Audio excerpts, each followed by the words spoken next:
The story of a people is told best by those who live it out daily.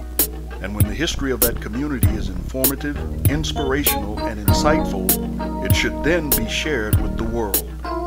The Clio Exchange does that.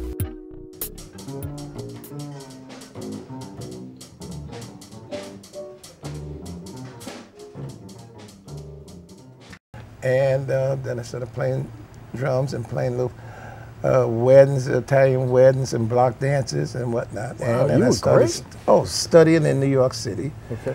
And I would go down every Saturday to take my drum lessons. I was studying at, 46 in Broadway. How would you get into the city? Get the train from my hometown in 47 minutes and right into Penn Station, Okay. not Penn Station, into Grand Central and get the shuttle. Or sometimes I'd walk over to Times Square. Oh, okay. Then I'd map out who's at the Roxy, the Strand, the Paramount, the Apollo. Stopping. And after my lesson, pick out who I wanted. I'm seeing any band that played music and watching the drummers.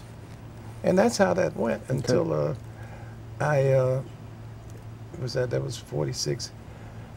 Latter part of 46, I went to see Cab Calloway. He was at, I think, Radio City Hall or something. I went to see that show. Okay.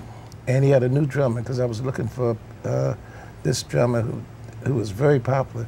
And he had a new drummer. And I didn't know his name, so I asked Usher, how do you get backstage? And when I went backstage, one of the musicians came out, and I said to him, I would like to meet the drummer.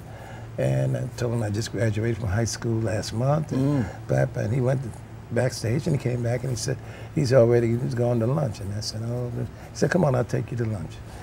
As it turned out, this turned out to be Milt Hinton. My goodness. Who was the bass player. Yeah. But I wasn't interested in bass, I was interested in drums. And I didn't get to meet him, but that's how that thing turned around. But eventually, we were on the jazz cruise, and we were talking in Panama. It was Panama Francis, with Keter. And we were talking, and Milt and I were talking. I said, you know, I came to meet you, and I did meet you, and I met him. I said, and that's how I switched to bass. And he said, well, I'm glad you didn't meet me. Right. Now, as a youngster coming out of high school, going to all these great places that you just named off in New York during this time. Well, I wasn't working, I was just going to see them. Right, but some of the greatest musicians of all time were playing in those places. Yeah, the Roxy, the Strand, the Paramount, the Apollo, the Capitol. You could go to about 6 theaters. So I was too young to go into, a nightclub. Right.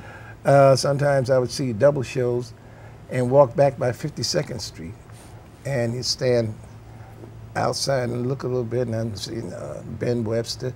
I say, Art Taylor, hey kid, move along, keep on going there. Is that right? But I think the one thing that hurt me one time, there was going to be this band at the Savoy, and I had to see it. To die, I had to see this band. So I caught 3 shows, and I stole something from my mother, the first time that I've ever stolen anything from her in life. What was that? I stole a mascara. To put a mustache? So I waited till this show at the Apollo, and when I finished that, that's now time enough for me to go up to the Savoy. Right. And I went in the men's room, and and I'm practicing walking up there. Right. Yes. And I got up to the booth, and I said, give me 1 ticket, please.